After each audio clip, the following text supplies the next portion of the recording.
अल्लाहु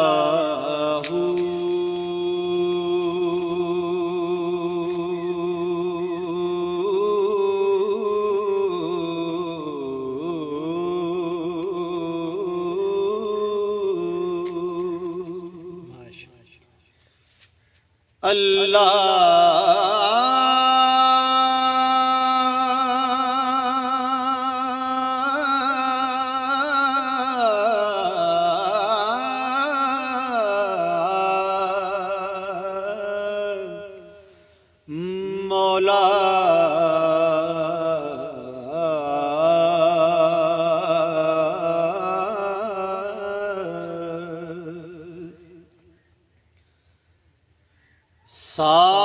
साबत सिद्दक ते कदम अगेरे ताईं रब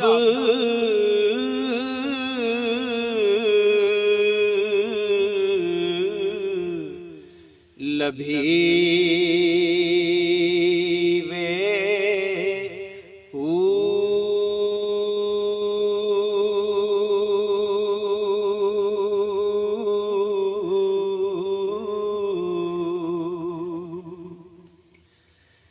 लू दे विच जिक्र अल्लाह दा हर दम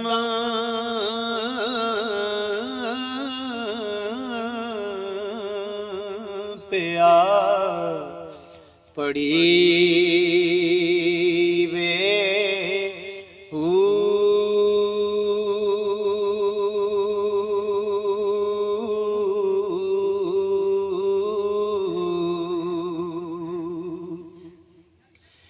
ज़ाहिर बातन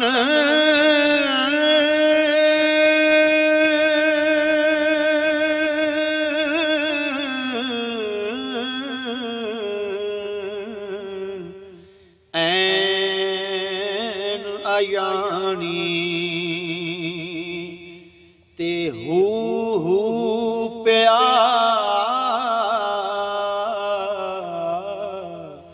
सुनी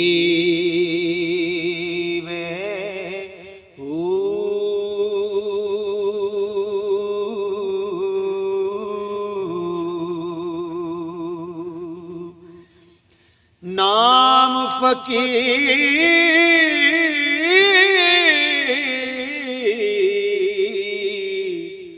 नाम फकीर तिना दा बाहू हते कब्र जिना दी जी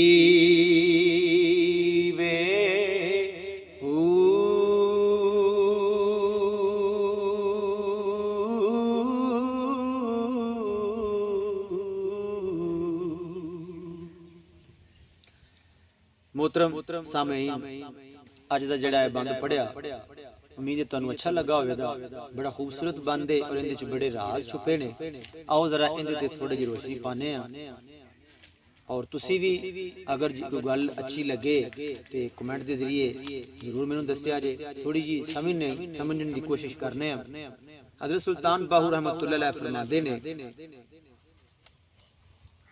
कि सच्चे यकीन और जज्बे और मजबूती और साबित कदम दे नाल ही बंदा कुर्बत इलाही जिहड़ा है हासिल कर सकता है। क्योंकि जिहड़ा राह लिल्लाह अल्लाह दी राह जिहड़ी है उहदे विच बंदे नूं दुनिया दे नाल थोड़ा जिहा दुनिया तो साइड ते होना पैंदा है और अपने दिल नूं अपने मन की सफाई करनी पैंदी है।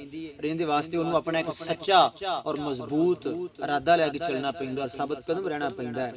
तां ही जिहड़ा तालबे हक जिहड़ा जिंदे वास्ते उठ रहा है तालबे हक दे वास्ते जरूरी है कि उहदे जिस्म दा एक जिहड़ा लूं है एक जिहड़ा वाल है उहदे विचों ही जिहड़ा अल्लाह दा जिक्र ਉਹ ਜਿਹੜਾ ਉਹਦੀ ਆਵਾਜ਼ ਆਵੇ, ਅੱਲਾ ਦੇ ਜ਼ਿਕਰ ਚ ਮਸਰੂਫ ਰਵੇ। ਔਰ ਫਿਰ